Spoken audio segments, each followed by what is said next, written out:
Ladies and gentlemen.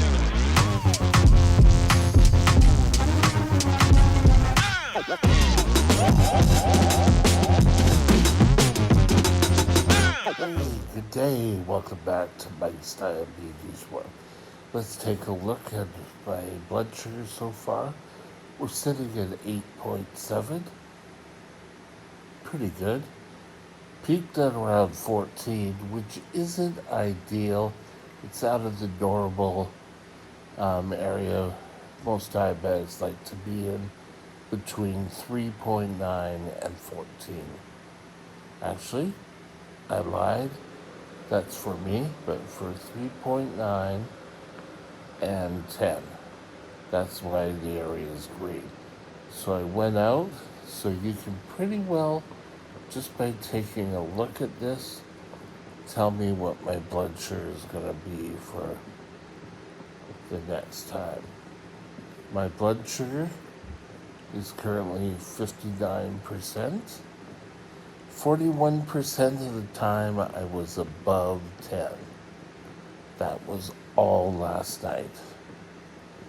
I went up to 14, but between 12 and 14, and just kind of hung there and hung on there. Not great. 59% range, that's out of the 70% is where we look at. Average sugar is 9. These two aren't great. Actually, the whole day right now is not a great day. Throw in the towel, that's it. That's all I'm going to do. No, you don't do it. You just get up and you move it along. That's as simple as it goes. Today, we're going to talk to you about obesity and T1D carbohydrate addition, or part 2. So stay tuned, we'll be right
Now, when I was all growing up, and even so much today, is the only way you're going to lose weight is that you have to cut your meal plan down to nothing, and you got to get rid of the carbs.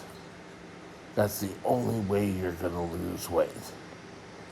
Well, it's kind of true and it isn't true. You kind of have to watch how much carbs you're going to have.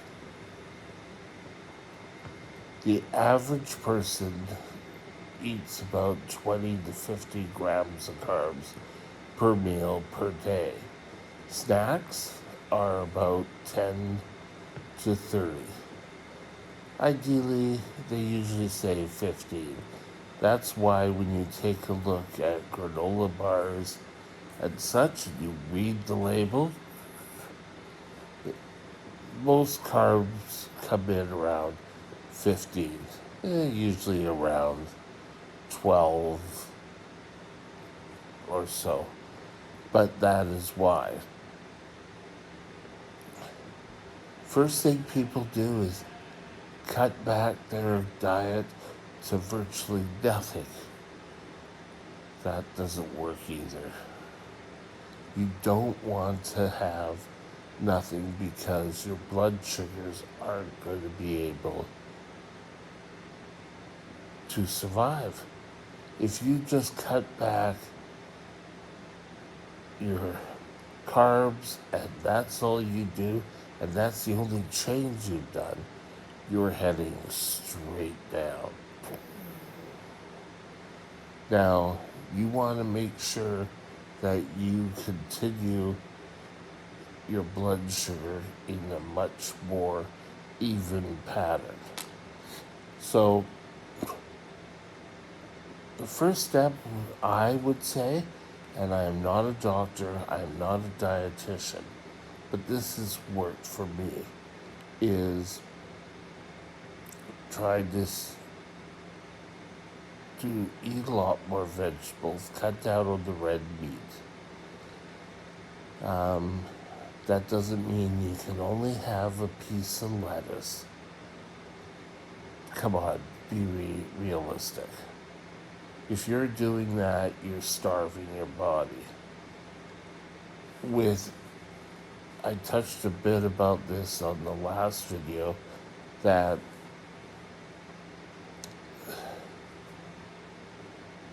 you should only eat when you're really hungry. Gone are the days where we had to give a shot and we had to eat to make sure everything was in line.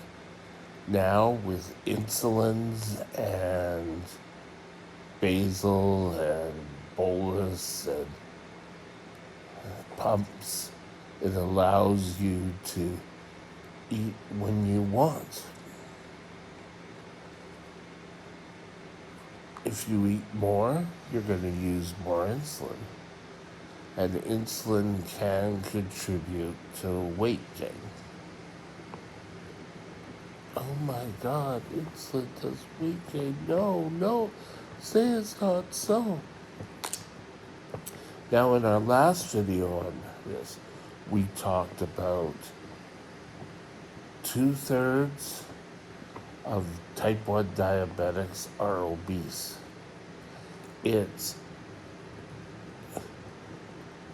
Hold it, Mike. But type 1s are always thin and perfect weight.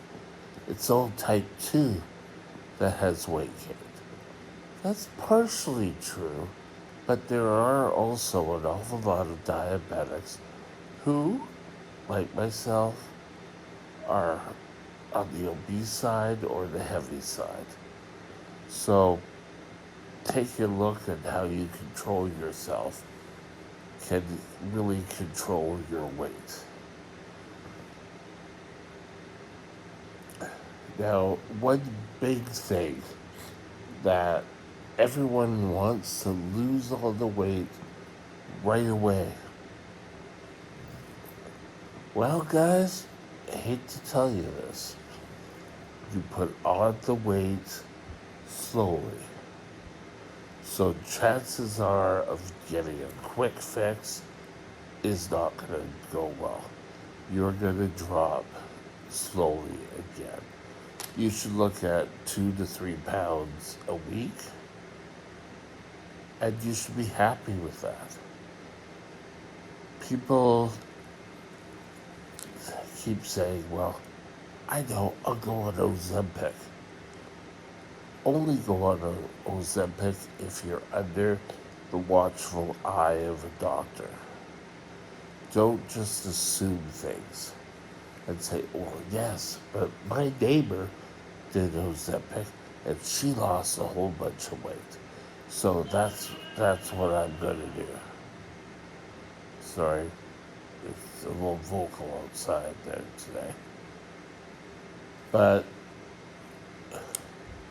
if you're a type 1 diabetic and you are obese, 2 big things that can help you, that can help most people, is exercise and eating less. We don't necessarily need the 5 times eating pattern that for years was dictated to us. I ideally like breakfast. I don't have a morning snack anymore. I haven't for so many years. Actually, I think I was diabetic for 4 years, and they finally said, "Oh, we don't think you need a morning snack. The only time I will eat in the morning is if my blood sugar is low." Okay, I still have breakfast, though. That's important because you break the fast. Lunch can be variable. If you don't feel like eating, it's not the end of the world. I know there's diabetic doctors rolling over in their graves right now. Everything we taught is wrong. Well, not quite. But you really need to just learn when you're eating, if your body say, "Hey, I'm hungry." Have complex carbs, none of the sugary.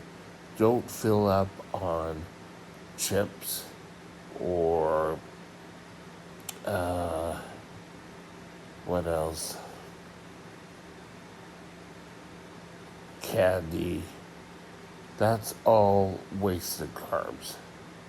You're still going to have to take the insulin. You're still going to have a lot of weight gain from that. Water, you should be drinking more water. Well, what does water have to do with carbs? There's no water in carbs. You're right. But if your body is holding on to water, you want to get it so your body can get into the act of replenishing and releasing some of the excess weight. Getting up, going for a walk after dinner or such is a great idea. It also helps. Counting carbs can also be helpful. You can get them. Some Chinette plates are like this, where they're broken up into 3 different parts. Your main part should be the vegetables, then the meats, and then your starches. If you eat that way, chances are you're going to lose the excess weight. This is very much important. Weight, if you take too much insulin, your weight could also increase. Trust me, I've lived this for most of my life. I thought when I was a kid and got diagnosed with T1, I thought, oh yes, I was going to lose all this weight and things were going to be so much better. Didn't really work out that way. So you really need to be patient on what you eat. You still need to exercise, guys. Exercise is the key to weight gain. Don't overeat. Stay within 30 to 60 grams of carbs. Meals of 90 grams of carbs, fats and meats and that are really kind of on their way out. You may want to concentrate on other sort of less carbs, like, corn, salads, or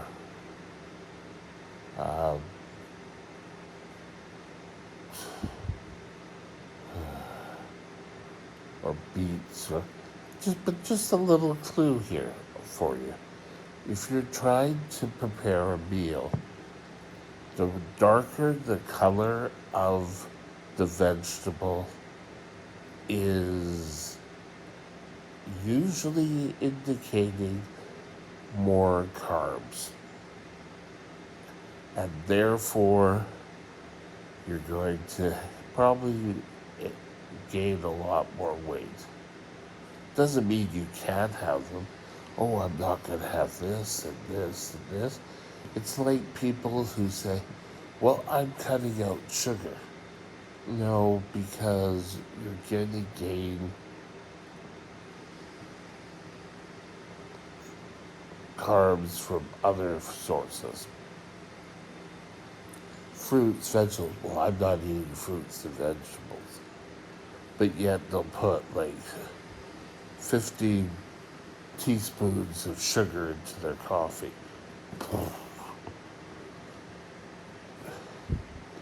Remember that losing weight takes a bit of practice.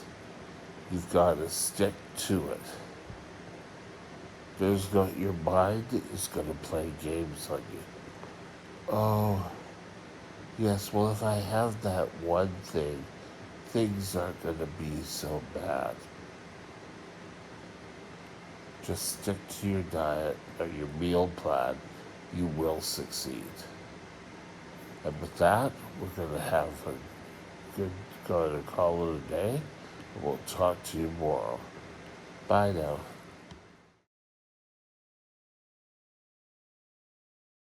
Hey guys, April 9th is coming. That means tomorrow's my birthday. So stay tuned. We may have some fun. I don't know. Maybe a little shorter video, but I gotta keep my record going. So stay tuned. We'll see you tomorrow, 8 a.m. Have a Pacific Daylight Saving Time. Have a great day, and we'll talk again soon. Bye now. My email address is Mike's Diabetes World at gmail.com. All one line. Drop me